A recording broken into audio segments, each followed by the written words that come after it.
मैं आपसे ये नहीं कह रहा हूं कि मैं ही सर्वस्व हूं। मैं तो बस आपको इतनी सी बात बताना चाहता हूं कि जो सर्वस्व है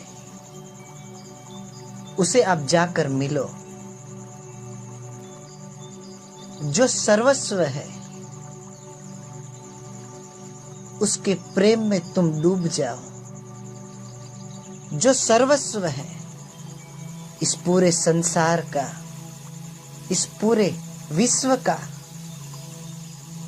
इस समग्र ब्रह्मांड का जो सर्वस्व है उसकी खोज में आप निकल जाओ। उसकी धुन में, उसके संगीत में तुम खो जाओ। तुम पाओगे कि तुम्हारा रोम रोम, रग रग, रोआ रोआ गुलाब की कोमल पंखुड़ियों की तरह खिल उठेगा। तुम्हारे जीवन में एक नया सूरज उगेगा। जिस तरह अंधेरी काली रात की बाद प्रकाश की किरणों से संपूर्ण विश्व जगमगा उठता है, ठीक इसी भांति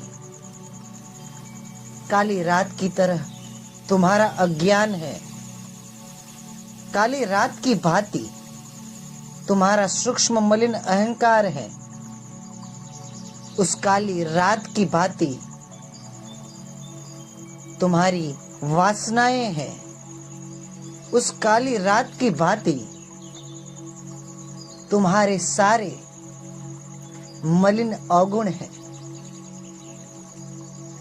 और अगले दिन स्वर्णिम सूरज की कोमल, अति देदीप्यमान प्रकाश की किरणों की भांति तुम्हारे भीतर आत्मा का बोध है, परमात्मा का सुबोध है। मैं उस सुबोध को मिलने के लिए कह रहा हूं। मैं ये चाहता हूं कि जो सदा से सर्वस्व था, मैं ये कह रहा हूं कि जो सदा से सर्वस्व है, मैं तुमसे ये कह रहा हूं कि जो सदा से सर्वस्व रहेगा, तुम उसे मिलो। मुझ में अपने हाथ और पैर को मत बांध लो। जैसे चार दीवारों के भीतर एक व्यक्ति को बंदी बनाकर रख दिया जाए, मैं ऐसा नहीं चाहता हूं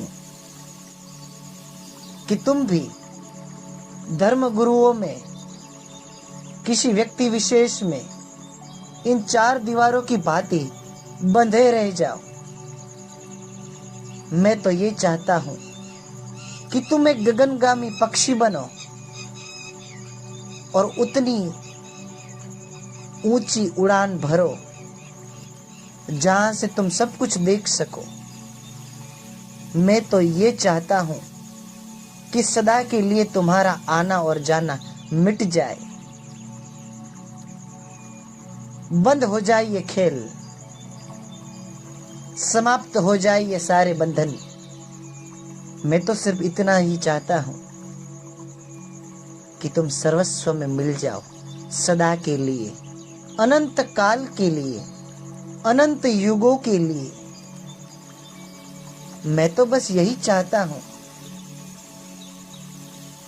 कि एक पुत्र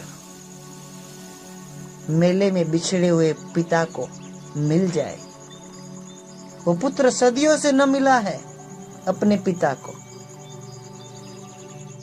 वो पुत्र अनंत युगों से न मिला है अपने पिता को।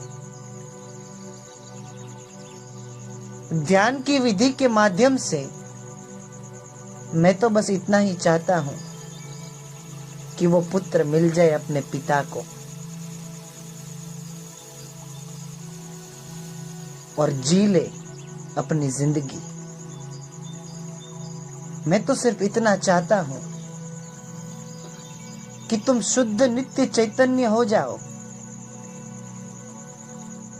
मैं तो बस इतना ही चाहता हूं कि तुम इस सृष्टि के सृजनहार के अंश बन जाओ। अंश होना मात्र ही तुम्हारा एक कल्याण का मार्ग, एक परम पद का मार्ग खुल जाता है। अंश होने मात्र से ही सारे बंधन, सारी झंझटें, सारी परेशानियां तुमसे लाखों कोस दूर हो जाती है। वहां कोई भी अनित्य पदार्थ नहीं, मात्र और मात्र तुम ही हो। तुम्हारे अलावा और कोई है ही नहीं। तो फिर बंधन किस चीज का? इसीलिए मैं कहता हूं कि तुम मुझे सर्वस्व मत मान लो। जो सर्वस्व है उसे तुम किनारे बैठकर देखो। जो सर्वस्व है, जो नित्य है, जो नित्यानंद है, जो सर्वाधिक एकांत रूप है, उसमें तुम मिल जाओ। मैं तो बस यही चाहता हूं